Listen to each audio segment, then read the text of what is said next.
Welcome back to Sunday Morning Cafe, our ongoing conversation about building and maintaining resilience. I have a thought experiment to start with. I want you to imagine that you've been training for a marathon for quite some time and it's the day of the race and the hundreds of people are stepping up to the line to get started. And just as the race is getting ready, one of the race officials walks up to you and says, "Here, before you get started, put this on, please." And it's a backpack with 50 pounds in it. You're going to run the race like everybody else, but you've got to carry the weight of that pack. Imagine what that would feel like. How many of us in that marathon that's our life are busy carrying a backpack with that kind of weight? We're doing what everybody else is doing, but we just have to carry that weight with us. This week I want you to do an internal audit and see, is there some weight that you're carrying that maybe we could figure out a way to put down? To ask that question a little differently, is there any grudge that you're holding against yourself? Anything for which you finally need to get around to forgiving yourself? What I'd like to do to engage that conversation is to take a look back over my shoulder at about 3 decades of practice as a psychotherapist, just to pull up some examples of where I see people carrying around a kind of weight, and along the way to offer some ideas of how you might at least reduce the weight in that backpack that you might be carrying, or maybe even to set it down. First example, have you ever known anyone, or are you one of these folks yourself, who has raised your kids and now they're adults? And unfortunately, that child of yours is not meeting those milestones that they had set out for themselves, to the tune of something's not working in that career at all, something's not working in relationships, maybe there's an addiction. For anyone who's raised a child, any one of us can look back and see where we've made mistakes. Over and over and again, I meet parents of adult children who want to see their child's mistakes, inability to thrive as their fault. They want to carry that around themselves. To someone who's doing that, I like to give this example of a story. Imagine for a second that that child of yours actually was a scientist. And as a scientist, they found a cure for cancer. And therefore, the Nobel Prize committees decided to honor your child with the Nobel Prize for Science. And the banquet's prepared, and you're invited, and you're at the head table, and it's time for your child to go up and get their Nobel Prize for Science. But on the way, you get your sharp elbows out and you push them out of the way. You push the chairman out of the way and you grab hold of the microphone and you say, "Thank you. I want to thank you for this prize you're giving me because I know that my child would not be capable of any of these achievements without me. Thank you. Thank you." Of course you wouldn't do that because you know that you can't take credit for your child's successes. You see where I'm going with this? So why would you take credit for your child's problems and failures? At some point, we have to call a statute of limitations. At some point, you have to admit that Kenny Rogers was right. Every hand of cards is a winner and every hand's a loser.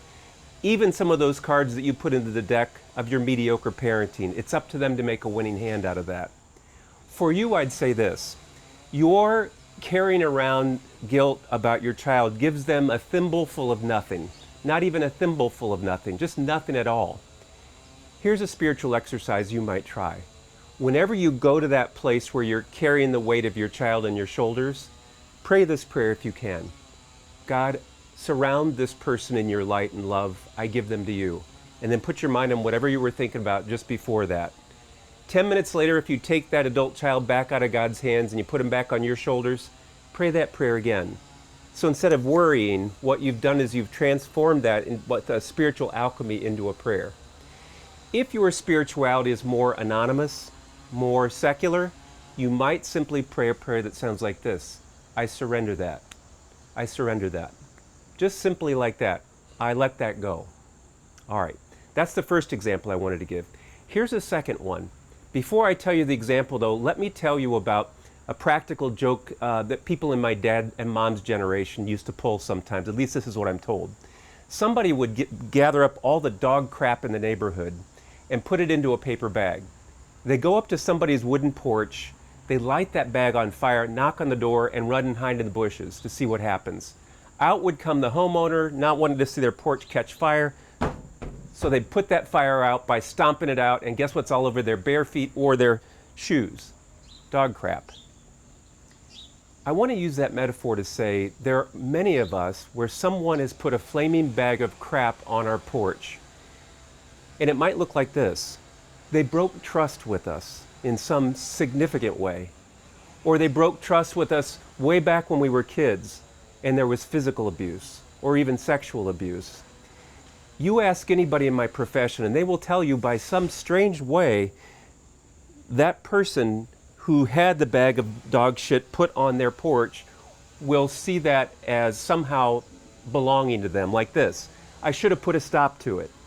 I should have seen it coming and not let it happen to myself. Never mind that there was a power differential and that you didn't have the power to see it coming or to put a stop to it.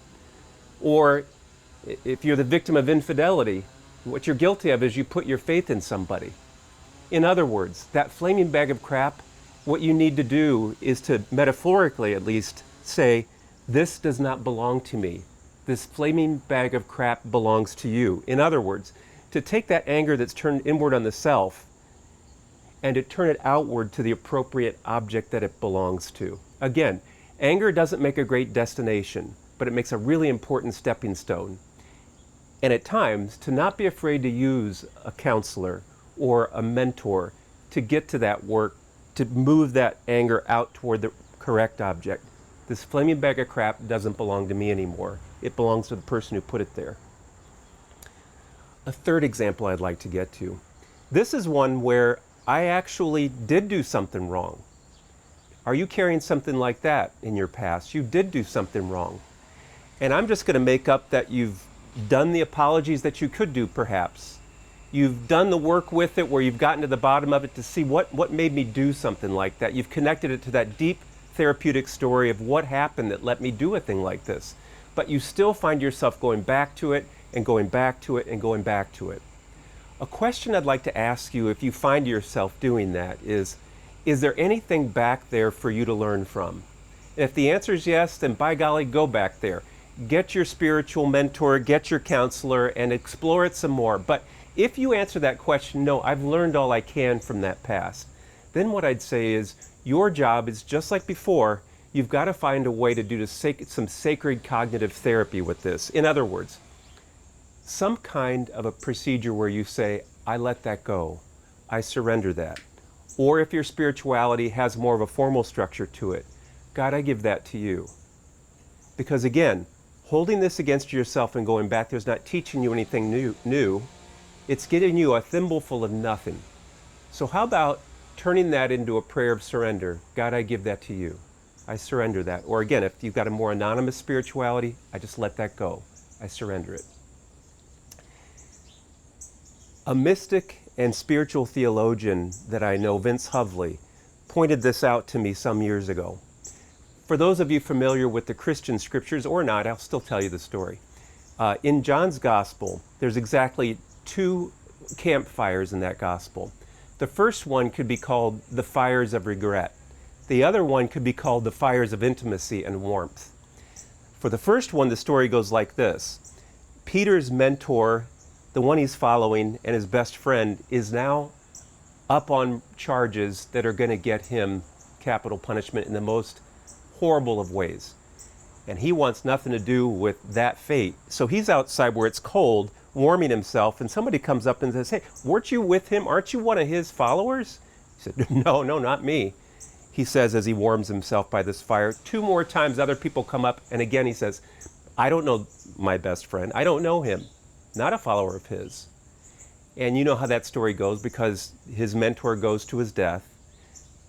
The final story in John's gospel has this Jesus resurrected, but Peter doesn't recognize him. In fact, he goes back to his old way of life, a fisherman, and he asks his buddies, you want to go fishing with me? They go out, they caught nothing all night. From the shore, somebody calls, throw your nets on the other side, you might just catch something. They do, they catch a haul.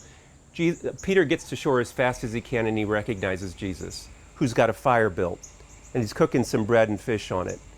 And at that fire, the relationship gets repaired. Jesus gives him 3 opportunities to affirm their friendship and that he loves him. The fires of warmth.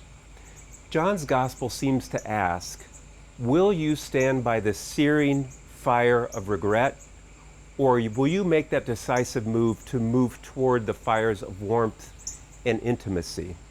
Will you build a spirituality where you come to the source of intimacy, fidelity, and love, and warm yourself there, because that kind of a move has a way of contextualizing all that past stuff so that you can let that go. And so I leave you with that question.